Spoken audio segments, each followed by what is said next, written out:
අයිබෝන් අදවසෙත් අපි ideas front video එකක් අරගෙන ඔබ හමු වෙන්න ඇවිල්ලා ඉන්නේ. අද දවසේ සහ මේ ඉදිරි වැඩසටහන් කීපේ දීප්ති අපිත් එක්ක එකතු වෙන්නේ නැහැ. දීප්තිගේ පෞද්ගලික කාරණාවක් නිසා ආවේ නැහැ. හැබැයි විපුල අපිත් එක්ක එකතු වෙලා ඉන්නවා. ඉතින් විපුලත් එක්ක එකතු වෙලා මේ කතා බහ ඉස්සරහට අරගෙන යමු කියලා අපි හිතුවා. අද දවසේ වැඩසටහන තුළ අපි කතා කරන්න ඕනි කියලා හිතුවා. එකක් අර 500 වෙනි වැඩසටහන වෙනුවෙන් ගොඩක් සුබ පැතුම් ඇවිල්ලා තිබුණා. ඒ වගේම අපි Google ෆෝම් එකක් දාලා තිබුණා. ඒ Google ෆෝම් එක පුරවලා මේ වෙනකොට විශාල පිරිසක් අපේ සමාජිකත්වය අරගෙන තියෙනවා. ඉතින් ඔබට තාම එහෙම සමාජිකත්වය ගන්න අමතක වුණා නම් තාමත් අවස්ථාව තියෙනවා. Google ෆෝම් එක comment section එක ගිහට පස්සේ description එක තියෙන තැන Google form එක දාලා තියෙන එක click කරාම යාරලා පුරවලා දාන්න. ඉදිරියේදී අපි ඔබත් එක්ක සම්බන්ධ වෙලා වැඩ කටයුතු කරන්න බලාපොරොත්තු වෙනවා. ඒක හරහා. ඉතින් ඒ contact informations තමයි ඒක අපි ගොඩක් වෙලාට ඔයගොල්ලන්ගෙන් ඉල්ලන්නේ. ඊට අමතරව මේ වැඩසටහන මේ විදිහට කරගෙන යනවා කියන එක මේ අපි හැමෝම එකතු වෙලා මේක මේ මුදල් මේ කාරණාවක් මත කරන වැඩක් නොවන නිසා මෙහෙම වැඩක් කරන එක ටිකක් ලේසි නෑ. මේක ඇත්තටම කිව්වොත් එහෙම සාමූහික වැඩ කලෙක්ටිව් එෆර්ට් එකක් විදිහට තමයි අපි මේ වැඩසටහන අරගෙන යන්නේ. විශේෂයෙන් විවිධ අදහස් තියෙන අය. දීප්ති එක අදහසක, විපුල තව අදහසක, මම තව අදහසක මෙහෙම ඉන්න අය එකට එකතු වෙලා පොඩි දේශපාලනික සාක්ෂරතාවය ඇති කිරීමේ අරමුණ ඇතුව තමයි වැඩසටහන ගේන්නේ. ඉතින් මේ වැඩසටහනට අපි කියන අදහස් එක දීප්ති විපුලත් කියන අදහස් එක එකඟ වෙන අයත්, එකඟ නොවන අයත්, ක්‍රිටිසයිස් කරන අයත්, විවේචනය කරන අයත් මේ හැමෝම අපිත් එක්ක එකතු වෙලා ඉන්නේ මේ ෆෝරම් එකේ. ඉතින් අපි හරි සතුටුයි ඒකට. මොකද මේක අවසානයේ මේ ගන්න මෙතනින් අපි කියන කතා හරහා එකතු වෙන දැනුම අවසානයේ සමාජයට යන්නේ, අවසානයේ දේශපාලනයට යන්නේ, අනාගතයේ දවසකවත් යහපත් මොකද පොලිටිකල් ග්‍රවුන්ඩ් එකක්, දේශපාලන භූමියක් නිර්මාණය කර ගැනීමට ඡන්දය දෙනකොට සවිඥානිකව ඡන්දය තර්කානුකූලව හිතලා ඡන්දය දෙන්න, හදවතට නෙමෙයි තර්කානුකූලව හිතලා ඡන්දය දෙන අය මෙන්න මෙහෙම ප්‍රජාවක් ඇති කර ගැනීමට අවශ්‍ය බොහොම පුංචි දියබිඳක් වෙන්න පුළුවන්. නමුත් මේවා මෙහෙම ඇවිලිලා යයි කියලා අපි විශ්වාස කරනවා. මේ අපිට කමෙන්ට් දාලා තිබුණා ගොඩක් අය. මම ඒක ළඟ නම් කියන්න කලින් ඔයාට දෙනවා මේ 500 වෙනි වැඩසටහන වෙනුවෙන් සුති කරන්න ඕන කණ්ඩායමක් අපි ඉන්නෝනේ. අනිවාර්යයෙන්ම මේ අතරම ගත්තොත් එහෙම මේ වැඩසටහන කරගෙන යන්න මේ අපි දැන් මේ අපි දෙන්න විතරයි අපි තුන් දෙනානේ පේන්නේ.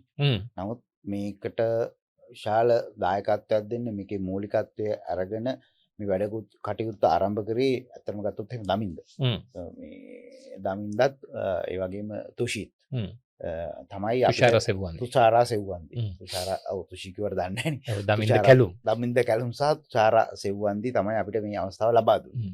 ඒ කියන්නේ ඉෂාරා නෙමෙයිනේ. තුෂාරා සෙව්වන්දි.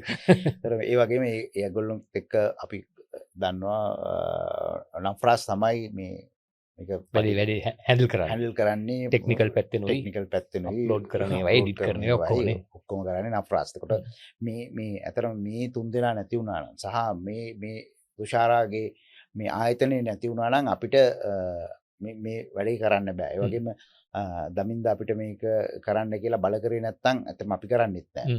මොකද මෙහෙම අපි ස්ටුඩියෝ එකක් හයර් කරලා වගේ කරන්න ගියොත් ඒකට අපිට බරපැන දරන්න බෑ. මොකද අපි දන්නවා ස්ටුඩියෝ එකක් කියන්නේ ඒක ඇවිල්ලා ව්‍යාපාරයක් නේ, වාණිජ්‍ය ව්‍යාපාරයක්. ඒතකොට එහෙම ව්‍යාපාරයක් වුණාම සාමාන්‍යයෙන් මේ වගේ මට්ටමේ වැඩසටහනක් කරන්න ලොකු මුදලක් ගන්නවා. ඒ මුදල ගන්න නැතුව මේ අපි දිනපතාම කරනවා අපි. අපිට මේකට අවස්ථාව ඒගොල්ලෝ දීලා තියෙන නිසා ඒගොල්ලන්ට ස්තුති කරන්න ඕනේ. ඒ වගේම නාරද කිව්වා වගේ අපි මේ වැඩසටහනට සම්බන්ධ වෙන විශාල පිරිසක් ඉන්නවනේ. අපිට කමෙන්ට් කරනවා. එතකොට සමහර අය අපිට ටෙලිෆෝන් කරලා අපේ වැරදි අඩුපාඩු පෙන්ලා දෙනවා. නෑ ඒක එහෙම කරන්න එපා, මේ වෙනත් විදිහකට කරන්න කියලා එහෙමත් කරනවා. පාරදී හම්බුනහම කියනවා. එහෙම කණ්ඩායමකුත් ඒක විශේෂම මම හිතන්නේ ඒකට අති විශේෂයි. මොකද සාමාන්‍යයෙන් ටෙලිවිෂන් වල ඉන්න අයටනේ පාරේ මේකක් හම්බෙන්නේ. මේ අඳුරන මිනිස්සුම නෙවෙයි අපේ වැඩසටහනට පාරදීත් අපිට හම්බෙනවා. සුපර් මාකට් එකේ හම්බෙනවා.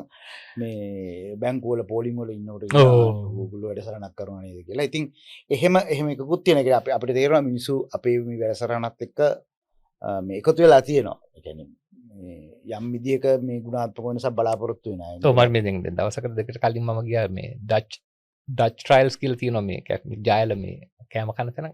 එතනට ගියහම බොහොම තරුණ වයසේ එක්කෙනෙක් කියලා අරක බලනවා. කියලා ගියා. ඒතර මම මගේ ටෙලිවිෂන් වැඩසටහන නෑ මම මේක බලනවා. එතකොට තව ඉතින් තව පැත්තක් කියන්න පුළුවන් අපිට දැන් මේ අපි දන්නවා දැන් මේ ප්‍රධාන වශයෙන් මේ දේශපාලන බලය අරගෙන ඉන්න ඒ කණ්ඩායමත් අපි හිතනවා මේක බලනවා කියලා. මම හිතන්නේ ඔව්. ඒ බලනවා. ඒක හොඳයි. ඒ කියන්නේ බලනවා ඒ වගේම අපිට සමහර වෙලාවට කමෙන්ට් දානවා. ඒකේ කමෙන්ට් දාන එක්කෙනෙක් ඉන්නවා නිතරම බලලා ටක් දානකොට මේ එයාගේ කමෙන්ට් එකත් අපි ඉතාලම එයා මතවාදය වෙනුවෙන් එයා පෙනී සිටමින් කමෙන්ට් එකක් දානවා. මරු ඉතින් නියමයි. ඒක හොඳයි. සංවාදයෙන් හැදෙන්න ඕනේ. එහෙම නැතුව අර මේ මේකට එකතු වෙලා කුණුහරුප කියලා හරි මේ කියනවට ඉතින් ඔබට ගියා මේක දැන් නේ. ඔබට ගියා. ඒක හොඳයි කියන එක. ඒක මේ කියන්නේ මේ වගේ වැඩසටහනකට එහෙම කුණුහරුප කියන්නේ නැතුව යම් විදිහක බුද්ධිමය සාකච්ඡාවක්. මම කියන්නේ මේ අපිව කවුන්ටර් කරන්න තව ප්‍රෝග්‍රෑම් එකක් දැන්. එහෙම ප්‍රෝග්‍රෑම්ස් කීපයක් තියෙනවා. හදලා තියෙනවා දැන්. අපිව කවුන්ටර් කරන්න ඒක හොඳයි. කියන්නේ එතකොට අපි අර මවුසිතුන් කිව්වා වගේ මේ දහසක් මත ගැටෙනවනේ. දහසක් මත ගැටලා මිනිසුන්ට ඇත්තටම මේ අර මොකද්ද පෙරලි අර ගල් පෙරලි ගිහිල්ලා මේ සුමට වෙනවා වගේ මෙහෙම සුමට අදහසක් ඇති වෙයි. නිසා මේ අපිට කමෙන්ට් කරපු අයට බොහොම ස්තුතියි. ඒ වගේම මේ අපිට මේ අවස්ථාව ලබා දුන්න. දමින්දටත් තුෂාරටත් ඒ වගේ අපි වෙනින් වැඩ කරන අප්‍රාස්ටත් නැවතත් ස්තුති කරනවා. අපි හිතුවෙත් නෑ මෙච්චර මේක වැඩසටහන මෙච්චර දුරට කරන්න පුළුවන් වෙයි කියලා. අපි නිකන් පටන් ගත්තා ඉතින් නේ කරගෙන ගියා. දැන් පොඩි ෆෑන් බේස් එකක් හැදිලා තියෙනවා, සමාජිකත්වයක් හැදිලා තියෙනවා. මේක දැන් ඉතින් ඇත්තටම පොඩි හිතට හයියකුත් ආවේ. ඔක්කොම මෙහෙම එකතු වුණාම අපේ නරඹන්නන් අපේ මේ කණ්ඩායම් මේ ටීම් එක තමෙන්දලා තුෂාරලා නෆරාස්ලා මේ ඔක්කොම එකතු වුණාම මේක අපිට ඉස්සරහට ගෙනියන්න පුළුවන්. ඉතින් අවසානයේ අපේ සතුට තමයි මේක මේ සමාජය වෙනුවෙන් අපි යමක් කළා කියන එක. ඉතින් දීප්තිය අද නැහැ. දීප්තියට යන දීප්තියනුත් මොන හරි අහගන්න තිබ්බා. දීප්තිය ගිහිල්ලා මේ අර ගම් වතුර ආපු වෙලාවේ ඒ ආපදා තත්ත්වයටපත් වෙච්චි ඒගොල්ලෝගේ හිත මිත්‍රාදීන්ට උදව් කරන්නේ. රයිට්. ආහන්න පෙර රතුදරුවෝ නෙවෙයි. රතුදරුවෝ යන්නේ නැති තැනකට ගිහිල්ලා තියෙන්නේ. සමබිමක්ද? සමබිමක් වෙන්නේ නැති මෙතන විදියට. මොකද පක්ෂ නිසා අපි එක්ක යන්නෙත් නැහැ. ඔව් ඒක පක්ෂ වැඩක් නෙනේ. පක්ෂ වැඩක් නේ. ඔව්. ඉතින් මේ මං කියන්නේ මේකයි. ඉතින් මේක මේ වැඩසටහනේ අපූර්ව එක තමයි විවිධ අදහස් තියෙන දෙන්නෙක් දෙපැත්තේ ඉන්නවා. මම මෙතන ඉන්නවා. අය කීප කට්ටිය ඉන්නවා. බලන ඕගොල්ලන් ඉන්නවා. ඔක්කොමත් එක්ක එකතු වෙලා. ඉතින් කමෙන්ට් කරපු 500 වැඩසටහන් වලින් කමෙන්ට් කරපු කීප දෙනෙක්ගේ නම් ටිකක් කියන ඒකේ තියෙන විදිහට බලලා තමයි මට කියන්න වෙන්නේ. හර්ෂණී කරන්දන රංගනාවෝ සිතුම් තනුජ ගුණවර්ධන සුමිත් ජයසිංහ ස්වර්ණ දිසානායක ප්‍රියංක ලියනගේ හිරන්තොට ඒ නම නම් පොඩ්ඩක් පැහැදිලි නෑ මට කියවන්න. එතකොට ශ්‍රීනි ධර්මසේකර එයා කමෙන්ට් එකක් දානවා මේක ගැන. ඉතින් මම කමෙන්ට් එක නොකියව ඉන්න මේ වෙලාවේ. කැටබෙසිල් කියලා එකක් තියෙනවා මම කවුරු හරි දිමුතු හෙට්ටිආරච්චි පණ්ඩුල පෙරේරා බිනද සෙනොවින් සංජීව ප්‍රියංකර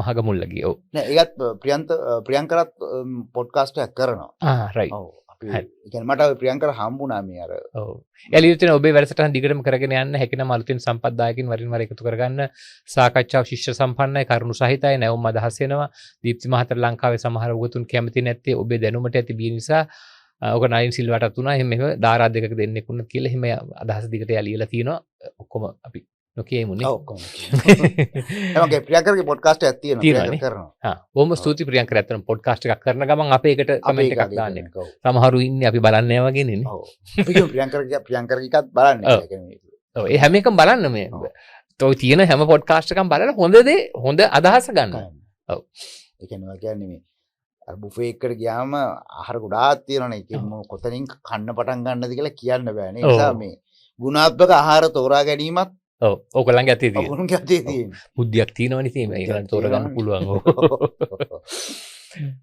ලක්ෂ්මන් ඉන්ද්‍රසිරි අසංක සාලිය රාජනායක ඉන්දික ප්‍රියංග සිරිල් රණසිංහ සමහර නම් රිපීට් වෙන්න පුළුවන් කියලා කමෙන්ට් දෙකක් විතර දාලා තියෙනවා නම් නිහාල් ටෝනි ශ්‍රී ලංකන් ට්‍රැවලින් ෂෙෆ් හෙෂාන් මොල්ලිගොඩ ගජමන්ගේ එතකොට අරුණ කුලරත්න මසිත් දිසානායක චන්දන අනුරුද්ධ මඩවල එතකොට ජීවේන්ද්‍ර පතිරගේ යල්මිසු එක මොකක් හරි අන්වර්ථ නාමයක් රොෂාන් විජේසිංහ සන්මිත ලාල් කුමාරගේ රවිනාත් ගුණසේකර නාලක ඉන්ද්‍ර කුමාර ඉන්දික ෆර්නෑන්ඩෝ කල්කි යටවත්ත දිස්න ශ්‍රියන්ත නිහාල් සුරාජ් පෙරේරා අසේල අපි පාරිභෝගික මේ යත් සුබ පැතර දාලා තිනවා අසේලගේ channel එක කියලා තමයි ඒක. thank you අසේල්. තන්ත්‍රිගේ විමුක්ති සුජිත් ප්‍රසන්න රජිත වික්‍රමතුංග ජයන්ත සෙනවිරත්න නලීන් ශ්‍රී අජිත් ලියනගේ අවාරේ TV ඉන්දික ප්‍රියංකර හැස් ෆර්නෑන්ඩෝ ආරච්චිගේ චන්ද්‍රා නිරාජා මැනිකේ චන්ද්‍රානි රාජා මැනික වෙන්නද මන් දන්නේ කොහොමද මම කඩලා චන්ද්‍රානි රාජමණි වෙන්නද නේ මගේ යාළුවෙක්. එහෙමද ඔව්. ඉන්දික ෆර්නෑන්ඩෝ අසිත චන්දිමාල් චමිල් නිමන්ත නිශාන්ත ඩයස් ඔය කණ්ඩායම මම නම් ටිකක් මෙහෙම කොපි කරලා වර්ඩ් ෆයිල් එක මේව කරගත්තා. ඒ ටික තමයි මම ඔය කියෙව්වේ. ඉතින් බොහොම ස්තුතියි. මේ වගේ තව බොහෝ දෙනෙක් බොහෝ පිරිසක් විස්තරාත්මකව කමෙන්ට් කරනවා අපිට. තර්ක කරනවා අපිත් එක්ක කමෙන්ට් එක හරහා. ඉතින් මරු ඒකට උත්තර දෙන අය ඒ කණ්ඩායමෙන්ම හැදෙනවා සමහර වෙලාවට. මරු නියමයි. ඉතින් අපි හරි සතුටුයි නැවත වතාවක් ස්තුතිවන්ත වෙනවා. ඉතින් අපි ඉදිරියට තව පොඩ්ඩක් මේක පුළුල් කරගමු. ඒ සඳහා විවිධ අදහස් අපි මේ වෙනකොට සාකච්ඡා කරමින් ඉන්නවා. සමාජිකත්වයේ ගන්න ඔයගලන්ට නැවත වතාවක් ආරාධනය කරනවා. ඩිස්ක්‍රිප්ෂන් එකට ගියාට පස්සේ එතන තියෙන Google ෆෝම් එක ඒක පුරවන්න. හරි. එතකොට ඒ කතන්දර ඉවරයි. 500 වෙනුවෙන් කරපු නැවත වතාවක් අපි මතක් කරලා. දැන් මම මේ එන්න හදන්නේ වැඩි කතා බහට ලක් නොවිච්ච කාරණාවක්.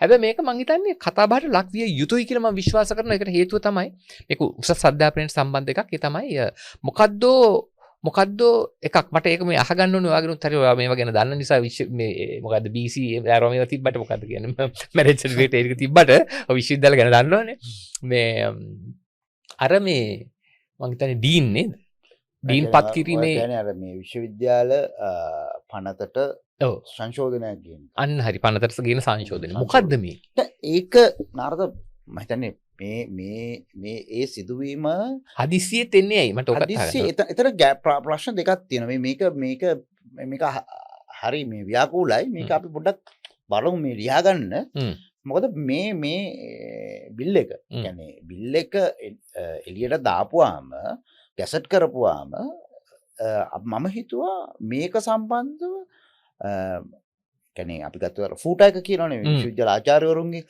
සංගමය කියන්නේ අපි සාමාන්‍යයෙන් දන්නා දින 14ක් ඇතුළතනේ යන්න ඕන අධිකරණයට යනවනේ. හරි මේකට විරෝධතා ගොනු කරනවා නම් පෙත්සමක් ගේනවා නම් තියෙන්නේ දින 10. එතකොට මේ දින 14 ඇතුළත දින 10ක් විතර යනකම් ඒගොල්ලෝ මොකුත් කරේ නෑ. මෞන ව්‍රතය නේද ඒකට කියන්නේ. මෞන ව්‍රතය කරක්කා. පස්සේ මට තේරෙනවා මම බැලුවා මේ වෙනදා මේ දැන් මේ ඔය තියෙන බිල් එක අනුව නාරද කියන්නේ මේ ෆැකල්ටි බෝඩ් එකේ බලය ඒ කියන්නේ පීඨ සභාවේ බලය අඩු වෙනවා. පීඨ සභාවේ බලය අඩු වෙලා පීඨ සභාවේ බලය පුළුවන් සනාතන සභාවට ඒ බලය ඉක්මවා ගිහිල්ලා ඉවත් කිරීම කරන්නේ බලයක් මේකින් එනවා. සනාතන සභාව කියන්නේ ඒක මේකෙන්ද මේ මොකද්ද? ග්‍රාන්ට් කමිෂන් එකෙන්ද සනාතන සභාවේ මෙහෙමනේ දැන් හම්බ ඒ කියන්නේ සනාතන සභාව සමන්විත වෙන්නේ විශ්වවිද්‍යාලයේ ඉඳ පීඨාධිපතිවරු ඉන්නවා. ඔව්. හරි එක්ස් ඔෆිෂියල් රෙජිස්ට්‍රාර් ඉන්නවා. හෙඩ්ස්ලා ඉන්නවා. හෙඩ්ස්ලා ඉන්නව නෑ නේ. ඒ පීඨ සභාවනේ. ඒතර මේකේ ඉන්නේ ඩීන්ස්ලා ටික ඉන්නවා. එතකොට රෙජිස්ට්‍රාර් ඉන්න එක්ස් ඔෆිෂියල් වයිස් චාන්සලර් ඊට අමතරව UGC එකෙන් පත් කරන පිරිසක් ඉන්නවා. පිරිසක් එක්කෙනෙක් නෙමෙයි. නෑ පිරිසක් ඉන්නවා. මට ඒක සංගීතය මට මතක නෑ. මේ එතකොට වෙන දේ තමයි මේ සනාතන සභාවට බලය එනවා ඕනෑම අවස්ථාවක පීඨාධිපතිවරයෙක් ඉවත් කරන්න පුළුවන්. මේට පෙර තිබිච්ච නැති බලයක්. මීට පෙර තිබුණ නැති බලයක්. right. මීට පෙර තිබුණ නැති බලයක්. මීට පෙර තියෙන්නේ එක්ක එයා ඉල්ලස් වෙන්න ඕනේ. එක්ක ඉල්ලාස් වෙන්න ඕනේ. ඡන්දයක් තියෙන්න ඕනේ. ඡන්දෙට ඉදිරිපත් වෙන්න පුළුවන් හෙඩ් කෙනෙක් හෙඩ් විතරයි. කෙනෙකුට විතරයි. ඒතර මේ අංශාධිපති කෙනෙක්. අංශ අන්න හරි අංශ ඔයත් දන්නවනේ. අපි විශ්වවිද්‍යාල ගාවින් ගියා. විශ්වවිද්‍යාල ගාවින් ගියා. දැන් මේ අනිතික ප්‍රශ්නේ තමයි මේක අපි කතා කරන්නේ පබ්ලික් ඉන්ට්‍රස්ට්. ඔව්. හරි දැන් කෙනෙක් අහන්න පුළුවන් ඕගොල්ලොන්ට මොකටද විශ්වවිද්‍යාල ගැන කතා කරන්නේ? මේකක් නෑ. මහජන මුක්තිය කියලා එකක් තියෙනවා නීතිය ප්‍රතිපාදනය. හරි ඒ කියන්නේ මොකක් හරි ආයතනයක ගැටලුවක් වෙනවා නම් ඒ ආයතනයේ කෙනෙක් අපි ඔයා කියමුකෝ ඔයාට මොනවා හරි අසාධාරණයක් වෙනවා නම් ඔයා වෙනුවෙන් මට අධිකරණයට යන්න පුළුවන්. ඔව්. වෙනින් කෙනෙකුට. ඒතර අපිට දැන් අධිකරණයට යන්න ඉතින් දන්නවනේ අපිට එහෙම මුදල් හදල් නෑනේ. අපි දෙන්නට නෑනේ. අපි දෙන්නටත් නෑ දීප්තිරත් නෑ. ඔව්. හරි මෙතන මුදල් තියෙන්නේ දමින්දටත් තුෂාරට අර්ථපතින් දෙන්න ඒ දෙන්න. ඔය වුණාට අපෙනුත් ඉල්ලන සමහර වෙලාවට. ඒගොල්ලෝ කිව්වා මේ වෙලාවේ ඔයගොල්ලෝගේ නඩුව වලට අපිට සල්ලි වියදම් කරන්න බෑ කියලා. හරි ඒ නිසා අපිට එහෙම යන්නත් බෑ. ඒ නිසා මේක ඇත්තටම අපි ජනතා අධිකරණයට තමයි ඉදිරිපත් කරන්නේ. ඔව්. හරි එතකොට මේකේ වෙන දේ තමයි දැන් අපි දන්නවා අය මුල් කතාවට ගියොත් ෆැකල්ටි එකේ ඩීන් කෙනෙක් වෙන්න පුළුවන්නේ හෙඩ් කෙනෙකුට විතරයි. ඒතර මේකේ ඡන්දෙ ඉල්ලලානේ. ඔව්. ඡන්දෙන් නෙවෙයි සමහරවල් බොහෝ දුරට කැමැත්තෙන් එකගතාවෙන් තමයි එන්නේ නාරද. දෙන්නෙක් ආවොත් විතරයි ඡන්දයකට යනවා. දෙන්නෙක් ආවොත් විතරයි ඡන්දයකට යන්නේ. බොහෝ දුරට ඡන්දෙ එන්නේ නැහැ. ගොඩක් වෙලාවට එකගතාවෙන්පත් වෙන්නේ. හරි. ඒතර දැන් මේක අනුව ජ්‍යෙෂ්ඨ කතිකාචාර්යවරයෙකුටත් පුළුවන්. ජ්‍යෙෂ්ඨ කතිකාචාර්යවරයෙකුටත් එයා මේ කැමති නම් එයාටත් පුළුවන්. ඒතර මෙතන තියෙනවා දැන් අපි ගත්තොත් එහෙම දැන් මේ විශ්වවිද්‍යාල වල මේ ඇකඩමික් අධ්‍යයන මේ ඉන්ඩිපෙන්ඩන්ස් කියන එක අර මේ ස්වාධීනත්වයේ තියෙන්න ඕනේ කියනවා මේක ඔටෝනමස් බොඩි එකක් අර හිමේ කියලා දැන් විශ්වවිද්‍යාල වල මෙන්න මෙහෙම නිදහස තියෙන්න ඕන අර හිමේ කියලා කියනවා. ඒතකොට මෙන්න මේ නිදහස කියන කෑල්ල මේකෙන් ඉවත් වෙලා යනවා. ටිකක් නෙවෙයි දැන් ඒතකොට සම්පූර්ණ බලය එනවා අර සනාතන සභාවට. අපි හිතමු සනාතන සභාවේ ඉන්නවයි කියලා දැන් ඩීන් කෙනෙක් මේ ටිකක් මේ එම්ෙන් පොඩි නහයට අහන්න නැති කට්ටිය. දැන් ඔය වගේම සිදුවීමක් වුණා පෙරදින විශ්වවිද්‍යාලේ. පෙරදින විශ්වවිද්‍යාලේ වයිස් චාන්සලර් බවට පත් වුණා මේ මහාචාර්ය ලෙස්ලි ගුණවර්ධන. ඉතින් ලෙස්ලි ගුණවර්ධන එක්ක මේ කියන්නේ ගොඩක් මේ ඩීන්ස්ලා ප්‍රශ්න ඇති කරගත්තා. ඒ කියන්නේ ලෙස්ලි ගුණවර්ධන බැලුවේ නිකන් අර වමේ වාමාංශික මේ දේශපාලනයෙන් ආපුවම ඒගොල්ලෝ හිතනවා ඒගොල්ලන්ට ඕන දෙයක් ඒගොල්ලෝ හරි කියලා. මේ ඒ ලෙස්ලි ගුණවර්ධන. අර ලෙස්ලි ගුණ අර L H. Gunawardena. Right okay. RLH Gunawardena අර ලෙස්ලි ගුණවර්ධන නෙමෙයි. ඔව් ඒක තමයි. රණවීර ගුණවර්ධන. හරි. විද්‍යා මේ ඇමතිවරු විද්‍යා තාක්ෂණ ඇමතිත් වුණා. හරි. එයා හිතපු දෙයක් තමයි එයා කියන හැමදේම හරි. ඒ වගේ කියලා. එතකොට එයාට ඇකඩමිකලි යම් විදිහකට අභියෝගයක් කරපු කට්ටියට එක අර කුඩු කේඩුකම් කරන්න පටන් ගත්තා. හැබැයි ඒත් එහෙම කුඩු කේඩුකම් කරලත් එයාට බැරි වුණා නාරද විශ්වවිද්‍යාලය පාලනය කරන්න. මොකද මේ ස්වාධීනත්වය නිසා. හරි නැත්නම් ලෙස්ලි ගුණවර්ධන ලොකු try එකක් දුන්නා. හරි. ඒ කියන්නේ ඒක ඒ කාලේ විශ්වවිද්‍යාලේ හිටපු කට්ටිය දන්නවා ලෙස්ලි ගුණවර්ධන කොහොමද වැඩ කරන්නේ. ඒ කියන්නේ VC නේ VC නේ හරි. Vice chancellor. දැන් මේකෙත් අර වයිස් චාන්සලර්ට විශාල බලයක්. ඒ කියන්නේ කවුන්සිල් එකට එනවා.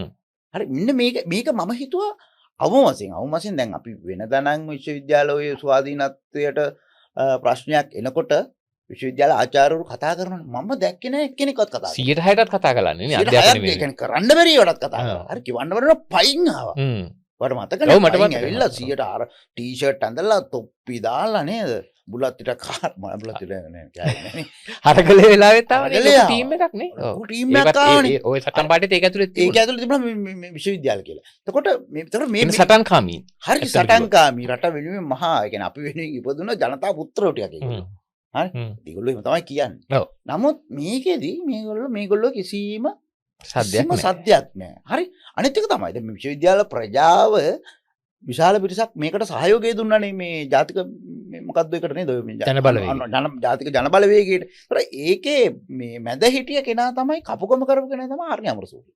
ඒතර මේ හරිනි අමරසූරිය උසස් අධ්‍යාපන ඇමති වෙලා ඉන්න කෙනා තමයි මේකේ ඉන්නේ. එතකොට මට එතන ලොකු ප්‍රශ්නයක් ආනාරද දැන් මේ හරිනි අමරසූරිය දැන් මේ මොකාටද ඉන්නේ? ඒ හරිනි අමරසූරිය මට හිතා ගන්න බෑ මොකද හරිනි අමරසූරිය හැම වෙලේම පෙනී ඉන්නේ මේ විශ්වවිද්‍යාලවල මේ ස්වාධීනත්වය වෙනුවෙන් විශ්වවිද්‍යාලවල චිරස්ථිතිය වෙනුවෙන් හරි එහෙම කතා කරන කෙනෙක්. දැන් මෙතන මට ප්‍රශ්නයක් නෑ උසස් අධ්‍යාපන ඇමති ගෝඨාභය රාජපක්ෂ දාපු කෙනෙක් හිටියා නම් කිසි ගැටලුවක් නෑ. හරි චුට්ටක එහාට යන්න කලින් තව අර කියපු ඒ පොඩි ප්‍රශ්න ටිකක් මට මතුණා. එකක් වයිස් චාන්සලර් සාමාන්‍යයෙන් දේශපාලනික එකඟතාවයක් මත තමයි ඉන්නපත් වෙන්නේ නේ සාමාන්‍යයෙන්. අයෝ පවතින ආණ්ඩුවේ එකඟතාවයක් තමයි එයා එන්නේ. එයාට අවසාන තෝරා ගැනීම ජනාධිපති. රයිට්. එතකොට එයාට පුළුවන් නම් එන ඩීන් කෙනෙක් පීඨාධිපතිනේ. ඔව්. කෙනෙක්ව අයින් කරන් දේශපාලන බලයක් පාවිච්චි කරනවත් පුළුවන් ඕනනම් එයා හරහානේ. පුළුවන්. දේශපාලනිකවත් අර තීරණයක් කරන්න පුළුවන්. ඒක. දෙක ඕනනම් මගදී අයින් කරන්නත් පුළුවන්. මගදී අයින් කරන්නත් පුළුවන්. පීඨාධිපති කෙනෙක්ව. පීඨාධිපති කෙනෙක්ව අයින් කරත්. දැන් බැයිද? ඈ? දැන් බැයිද? දැන් බැයි අයින් කරන්නේ. වාරි විසමාචාර රෝමියෝ ඒ අයින් කළා එයා කැමති කෙනෙක්ව පත් කරන්න පුළුවන් ඕනනම් ඉතුරුවේ කාලේ. එහෙම නේ තියෙන්නේ අන්න මේක. ඒක තමයි තියෙන්නේ. හරි. එතනින් එහාට. හරි ඒක මම පැහැදිලි අන්න ඒකයි sannivedakiki වැදගත්කම.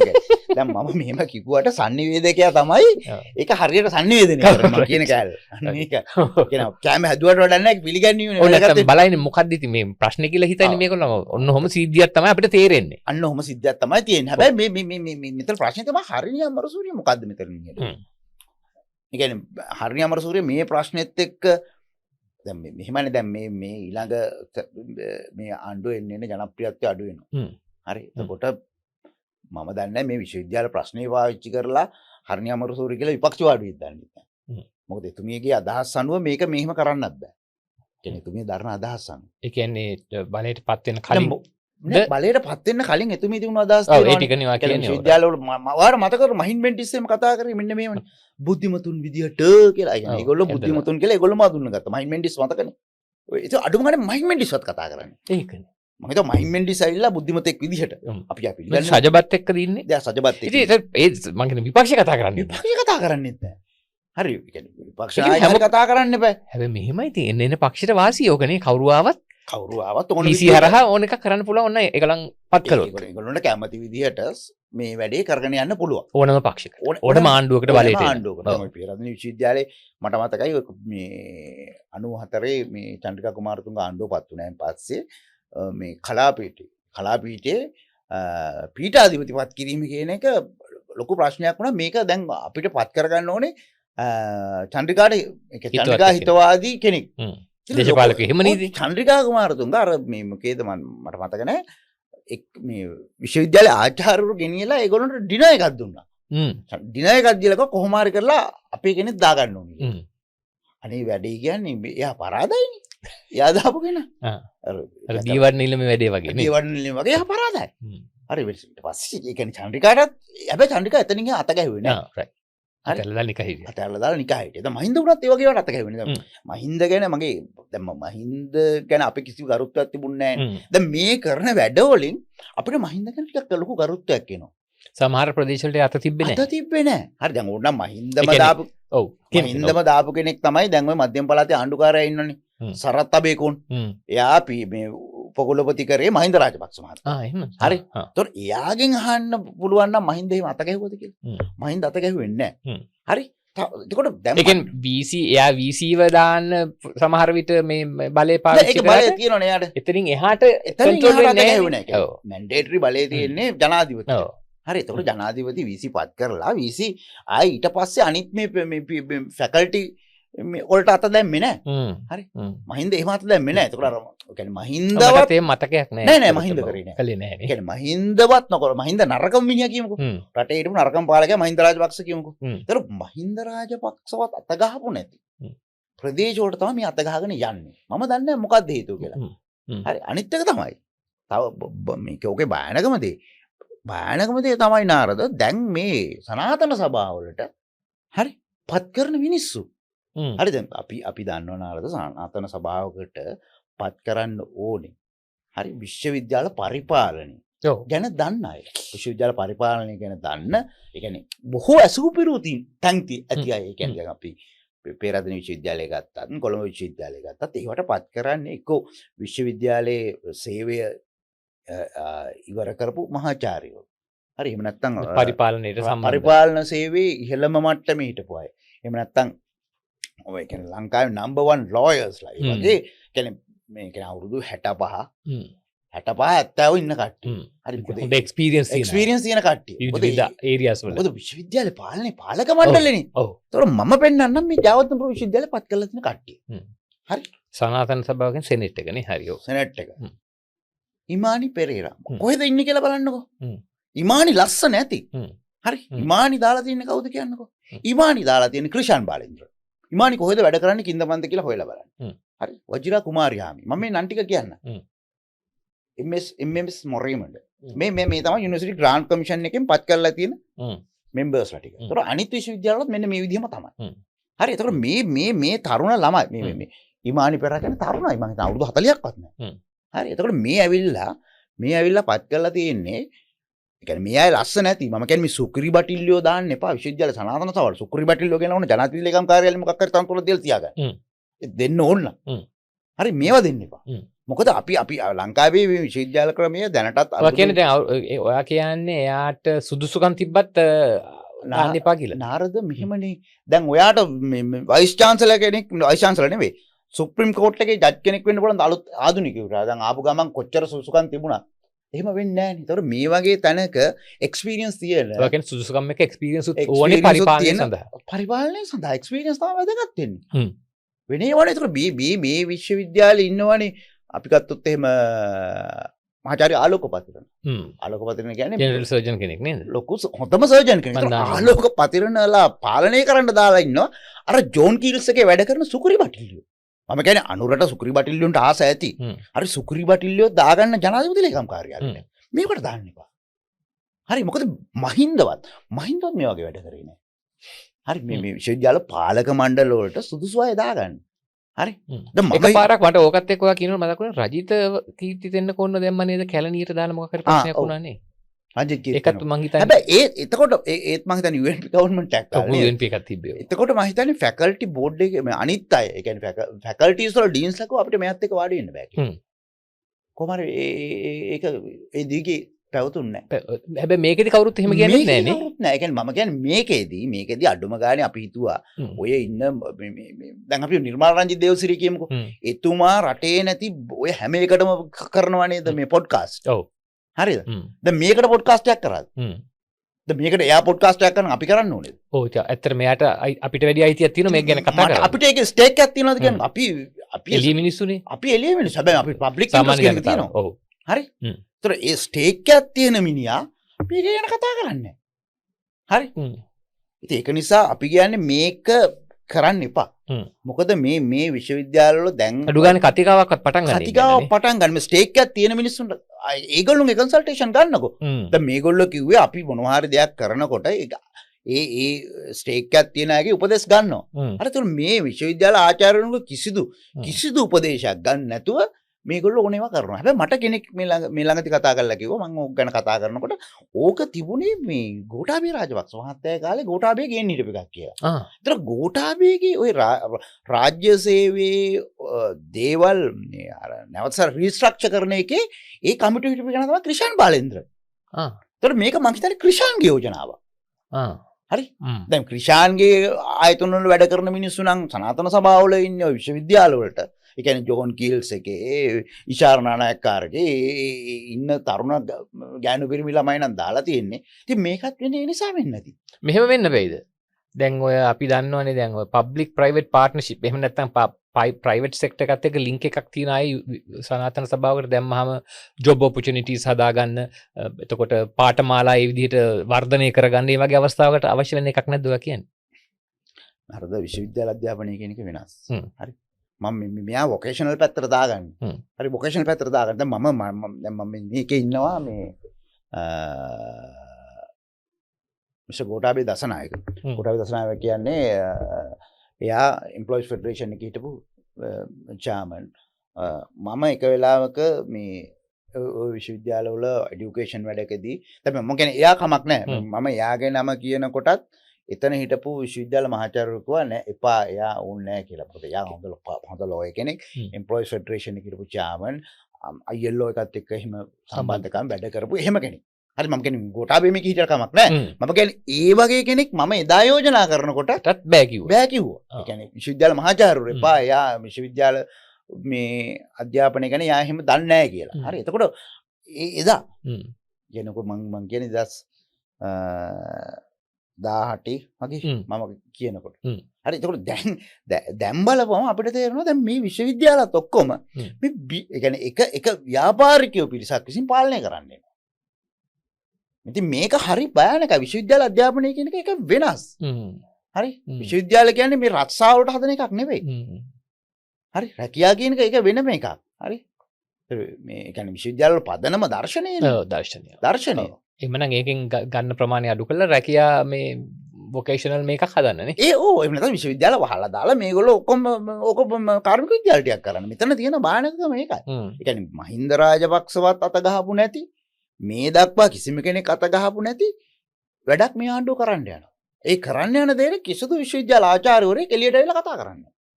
ඒක ඊගාව එක. ඒක විපක්ෂයෙන් නෙන්නේ. විපක්ෂ දේශපාලන පක්ෂයෙන් නෙන්නේ නැහැ. විපක්ෂයෙන් නෙන්නේ. අඩුව ගානේ දැන් මේ වගේ ඔව් නාම සුකුරි බටිලියෝ දානකොට කතා කරන්න එපා. හරි. ගැන සුකුරි බටිලියෝන්ට ආස ඇති. සුකුරි බටිලියෝ දාන්න තැන උතන නෙවෙයි. එතකොට ඔයා කියන්නේ මං හිතන්නේ මීට කලින් ඔයත් දීප්තිත් කතා කළා මේ කෝපරේට් සෙක්ටර් එක ලෝකේ ඉන්ෆ්ලුවන්ස් කරන හැටි රාජ්‍යයන් වලට. ඒ කියන්නේ මේකත් එහෙම වෙනවා කියලාද ඔයා හිතන්නේ? ඔව්. ඉතින් මේකනේ නාරද දැන් මේ අද ආණ්ඩුවට උපදෙස් දෙන්නේ කෝපරේට් සෙක්ටර් එකේ කට්ටියනේ. ඉතින් ඒගොල්ලෝ හිතනවා ඒගොල්ලෝන්ගෙන් උපදෙස් ගහත්තාම ඒගොල්ලෝ දෙන උපදෙස් තමයි ඕවා. හරි. ඔය උපදෙස් වලට ගියොත් අවසානයේදී අපේ දැනට තියෙන විශ්වවිද්‍යාල පද්ධතියත් ඉවර වෙන්න පුළුවන්. හරි. ඉතින් මම කනගාටුදායක තමයි මේ හරියනි උසස් අධ්‍යාපනය ඇති වෙලා තියෙද්දි මේ වගේ දේවල් වෙන එක. හරි. ඒ ටික තමයි දැනට අපිට ඒ ගැන කතා කරන්න පුළුවන් වෙන්නේ. ඉදිරියේදී ඒ සම්බන්ධව කතිකාවක් ඇති වෙනවා නම් විපක්ෂ දේශපාලන පක්ෂ සහ ආණ්ඩුවේ නියෝජිතයන් පිළිබඳව කතා කරනවා නම් ඒ තොරතුරු අරගෙන මේක පිළිබඳව තවදුරටත් කතා බහ කරන්න අපි බලාපොරොත්තු වෙනවා. මේ වැඩසටහන බලන අය අතර මේ පිළිබඳව උනන්දුව දක්වන අය ඉන්නවා නම් අපේ කමෙන්ට් සෙක්ෂන් එකේ කමෙන්ට් එකක් විදිහට ඒක ලියන්න නැත්නම් ඔයගොල්ලන් සංවාදයක් ආරම්භ කරන්න කියලා අපි ආරාධනා කරනවා. එහෙනම් අපි සමග යමුද අදට? තව මොන හරි අපිට අහන්න තියෙනවද? ඔය ටික තමයි කියන්න තියෙන්නේ මූලික වශයෙන්. බලමු මේකට එන ප්‍රතිචාරات එක්ක. එවනම් ඔව් ඒ ප්‍රතිචාරත් එක්ක අපි තවත් දවසක හමු වෙන බලාපොරොත්තු ඇතිව සමගින යන්නේ හෙටත් හමු වෙන බලාපොරොත්තු ඇති.